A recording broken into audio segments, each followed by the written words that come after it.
क्या आपने कभी महसूस किया है कि जब आप आगे बढ़ते हैं तो कुछ लोग आपकी खुशी बर्दाश्त नहीं कर पाते? जब आप सफल होते हैं तो उनके चेहरे पर जलन की वो लकीरें साफ दिखती है। आज मैं आपको 10 ऐसे गुप्त तरीके बताने वाला हूं जो उन जलने वालों को और भी ज्यादा जला देंगे। लेकिन रुकिए, ये वीडियो वो नहीं है जो आप सोच रहे हैं। ये किसी को नीचा दिखाने के बारे में नहीं है। यह आपकी आत्मा को इतना ऊंचा उठाने के बारे में है कि दूसरों की जलन खुद ब खुद राख हो जाए। तो अगर आप तैयार हैं अपने भीतर की असली ताकत को जगाने के लिए, तो इस वीडियो को अंत तक देखिए, क्योंकि आखिरी तरीका आपकी जिंदगी बदल देगा। दोस्तों, जिंदगी एक अजीब खेल है। जब हम गिरते हैं तो लोग हमें सांत्वना देने आते हैं, लेकिन जब हम उठते हैं, जब हम चमकते हैं, तब वही लोग हमारी रोशनी से परेशान हो जाते हैं।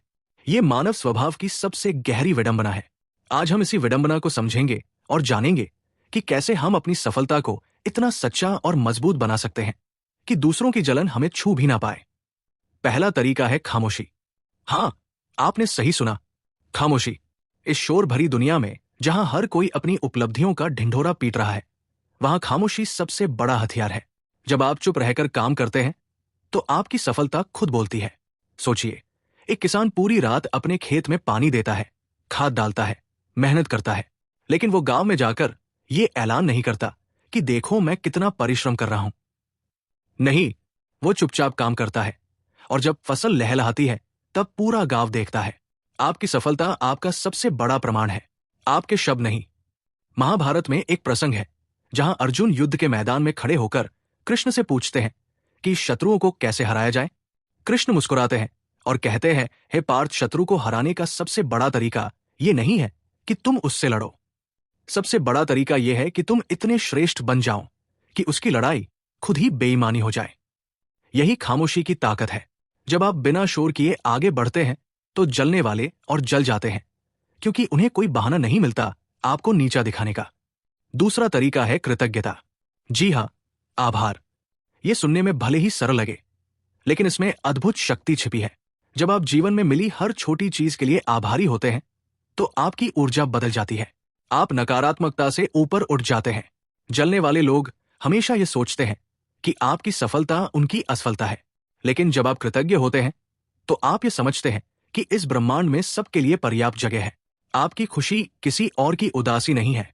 एक पुरानी कहानी है। एक गांव में 2 भाई रहते थे। बड़ा भाई बहुत मेहनती था और उसने अपनी मेहनत से बहुत धन कमाया। छोटा भाई आलसी था और हमेशा बड़े भाई से जलता रहता था। एक दिन एक संत उस गांव में आए। छोटे भाई ने संत से पूछा, महाराज, मेरे भाई के पास इतना कुछ है और मेरे पास कुछ नहीं, ये अन्याय क्यों? संत ने मुस्कुराते हुए कहा, बेटा, तुम्हारे पास 2 आंखें हैं, 2 हाथ है, एक स्वस्थ शरीर है। क्या तुमने कभी इसके लिए शुक्रिया अदा किया? जिस दिन तुम अपने पास जो है उसके लिए आभारी होगे, उस दिन तुम्हारी जलन खुद ही मिट जाएगी और तुम्हारा भाग्य खुद बदल जाएगा। ये कहानी हमें सिखाती है कि कृतज्ञता सिर्फ एक भावना नहीं है, ये एक जीवन शैली है। जब आप आभारी होते हैं तो आपकी आभा इतनी सकारात्मक हो जाती है कि जलने वाले लोग आपके आसपास टिक ही नहीं पाते। वे या तो बदल जाते हैं या दूर चले जाते हैं। तीसरा तरीका है निरंतरता, यानी कंसिस्टेंसी। दुनिया में सबसे ताकतवर चीज तेज दौड़ना नहीं, बल्कि लगातार चलते रहना है। जलने वाले लोग हमेशा ये उम्मीद करते हैं कि आप थक जाएंगे, रुक जाएंगे, गिर जाएंगे। लेकिन जब आप लगातार बिना रुके, बिना थके आगे बढ़ते रहते हैं तो उनकी सारी उम्मीदें टूट जाती है। सूरज रोज उगता है, नदी रोज बहती है, समुद्र में रोज लहरें आती हैं।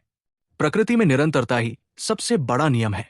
मुझे याद है, एक बार मैंने एक बूढ़े बड़ी को देखा जो एक बहुत मोटे पेड़ को काट रहा था। वो बहुत धीरे धीरे काट रहा था। लोग उसे देखकर हंसते थे और कहते थे, ये बूढ़ा इस पेड़ को कभी नहीं काट पाएगा। लेकिन वो बुजुर्ग रोज सुबह आता और घंटों काम करता। 1 दिन, 2 दिन, 3 दिन नहीं, पूरे 3 महीने। और फिर एक दिन वो विशाल पेड़ गिर गया। उस दिन वही लोग जो हंस रहे थे अवाक रह गए। बूढ़े बढ़ी ने मुस्कुराते हुए कहा, बेटा, ताकत तेज वार में नहीं, लगातार वार में है। आपकी जिंदगी में भी यही सच है। जब आप रोज थोड़ा थोड़ा आगे बढ़ते हैं तो एक दिन आप इतनी ऊंचाई पर होते हैं कि जलने वाले सिर्फ गर्दन उठाकर आपको देख सकते हैं, छू नहीं सकते। चौथा तरीका है अपने आलोचकों को गुरु बनाना। सुनने में अजीब लगता है ना, लेकिन ये बहुत गहरी बात है। जो लोग आपकी आलोचना करते हैं, जो आपसे जलते हैं, वे असल में आपको मुफ्त में फीडबैक दे रहे हैं। वे आपकी कमजोरियां दिखा रहे हैं।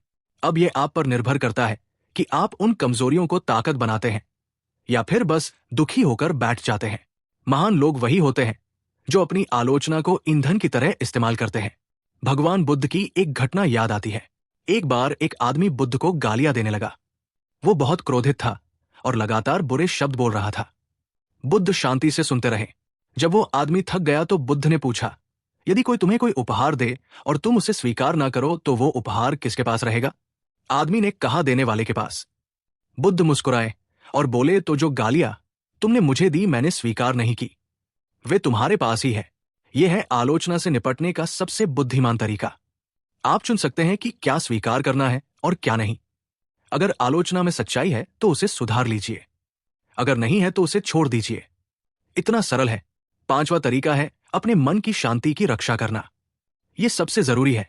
दुनिया में सबसे कीमती चीज धन नहीं, शोहरत नहीं, बल्कि मानसिक शांति है।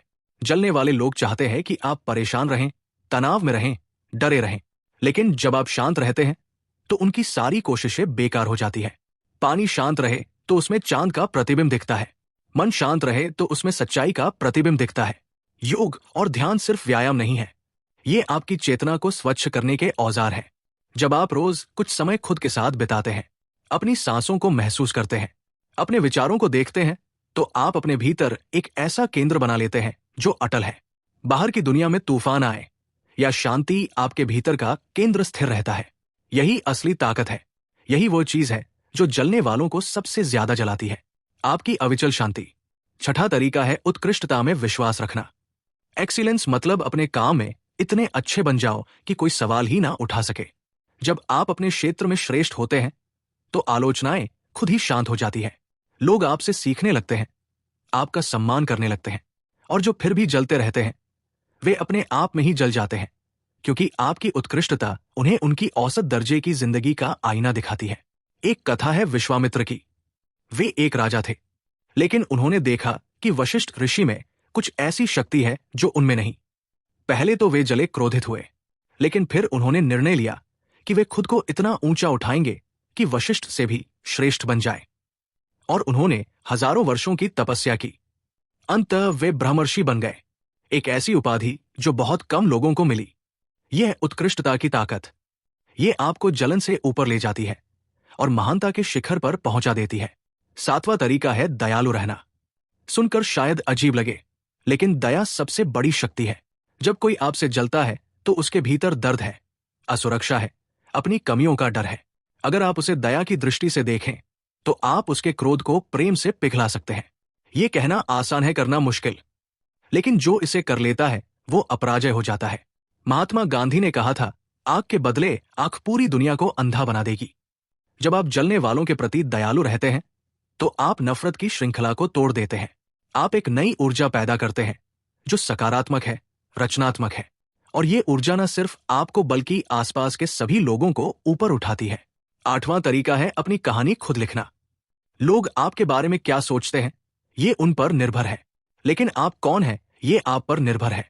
चलने वाले लोग आपकी कहानी को अपने तरीके से लिखने की कोशिश करेंगे। वे कहेंगे आप भाग्यशाली हैं, आपको चीजें आसानी से मिल गई, आप किस्मत वाले हैं। लेकिन सच ये है कि आपने मेहनत की, संघर्ष किया, अनगिनत रातें जागे। आपकी कहानी का हकदार सिर्फ आप है। रामायण में एक पंक्ति है, धीरज, धर्म, मित्र, अरुणारी, आपत्काल परख चारी। संकट के समय ही ये चार चीजें परखी जाती है, धैर्य, धर्म, मित्र और साथी। आपकी जिंदगी की कहानी में ये चार स्तंभ बहुत मजबूत होने चाहिए। जब ये मजबूत हो तो कोई आपकी कहानी को झूठा नहीं बना सकता।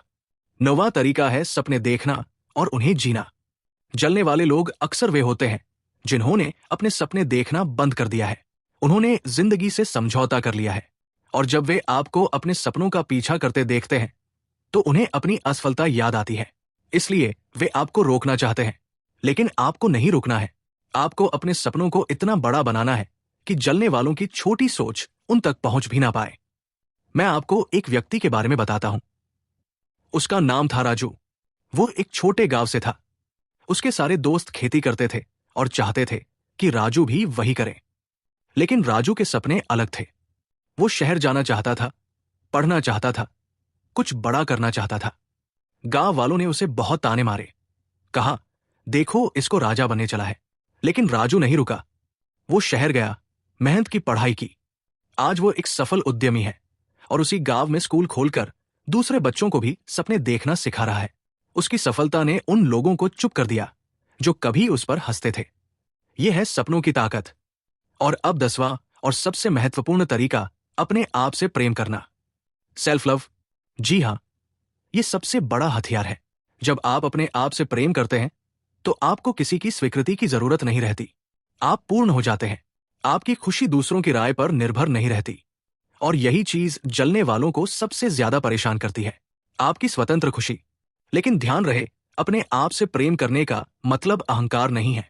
अहंकार कहता है मैं सबसे अच्छा हूं। आत्म प्रेम कहता है मैं काफी अच्छा हूं और मैं बेहतर बन सकता हूं।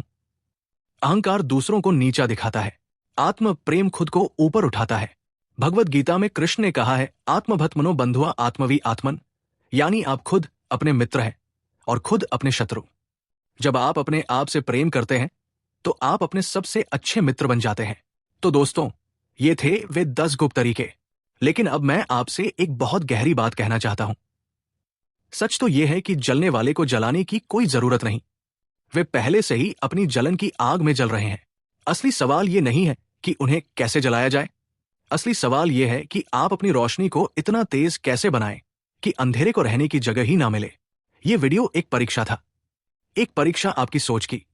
आपने शीर्षक पढ़ा जलने वाले को और जलाने के तरीके, और आप यहां आए। लेकिन अंदर आपने क्या पाया? आपने पाया कि असली ताकत बदला लेने में नहीं बल्कि खुद को बेहतर बनाने में है। असली जीत किसी को हराने में नहीं बल्कि अपने भीतर के डर, असुरक्षा और नकारात्मकता को हराने में है। जीवन एक यात्रा है। इस यात्रा में कुछ लोग आपके साथ चलेंगे, कुछ पीछे रह जाएंगे और कुछ आपसे आगे निकल जाएंगे। और ये सब ठीक है, क्योंकि हर किसी की अपनी गति है, अपनी मंजिल है। आपको बस अपनी यात्रा पर केंद्रित रहना है। रास्ते में जो पत्थर आए उन्हें सीढ़ी बना लेना है, जो लोग रोके उन्हें प्रेरणा बना लेना है। संत कबीर ने कहा था, निंदक नियरे राखिए, आंगन कुटी छवाए बिन पानी साबुन बिना निर्मल करे सुभाए। मतलब आलोचकों को अपने पास रखो, क्योंकि वे बिना पानी और साबुन के आपको साफ कर देते हैं। ये कितनी गहरी बात है। जो आपकी आलोचना करते हैं वे असल में आपके गुरु हैं। वे आपको बता रहे हैं कि आपको कहां सुधार करना है। तो आज के इस वीडियो से क्या सीखा? ये सीखा कि जलने वालों को जलाने का सबसे अच्छा तरीका है खुद इतना रोशन हो जाना कि उनकी जलन की परछाई भी ना रहे। ये सीखा कि सफलता का असली अर्थ दूसरों को नीचा दिखाना नहीं बल्कि खुद को इतना ऊंचा उठाना है कि आप दूसरों को भी ऊपर खींच सके। अगर ये वीडियो आपको पसंद आया, अगर इसने आपके भीतर कुछ जगाया, तो इसे लाइक करें, शेयर करें और कमेंट में बताएं कि इन 10 तरीकों में से कौन सा तरीका आपको सबसे ज्यादा पसंद आया। और हाँ, चैनल को सब्सक्राइब करना मत भूलिएगा, क्योंकि हम ऐसे ही गहरे दार्शनिक और जीवन बदलने वाले विषयों पर वीडियो बनाते रहते हैं। याद रखिए, आपकी सबसे बड़ी प्रतिस्पर्धा आपके आसपास के लोग नहीं है। आपकी सबसे बड़ी प्रतिस्पर्धा आप खुद है। कल का वर्जन जो आज से बेहतर था या बुरा, हर दिन उस वर्जन से बेहतर बनने की कोशिश करिए। बस इतना काफी है। तो चलिए आज से एक नई शुरुआत करते हैं। एक ऐसी शुरुआत जहां हम जलन को जवाब नहीं देते बल्कि अपने कर्म से जवाब देते हैं। जहां हम नफरत को नफरत से नहीं प्रेम से जीतते हैं। जहां हम अंधेरे को कोसते नहीं बल्कि खुद दिया बनकर रोशनी फैलाते हैं। ऊंची उड़ान भरिए दोस्तों, क्योंकि आकाश में सबके लिए जगह है। और जो जमीन पर बैठकर आपको देख रहे हैं, उन्हें भी एक दिन पंख मिल जाएंगे जब वे आपसे प्रेरणा लेंगे। धन्यवाद। नमस्कार।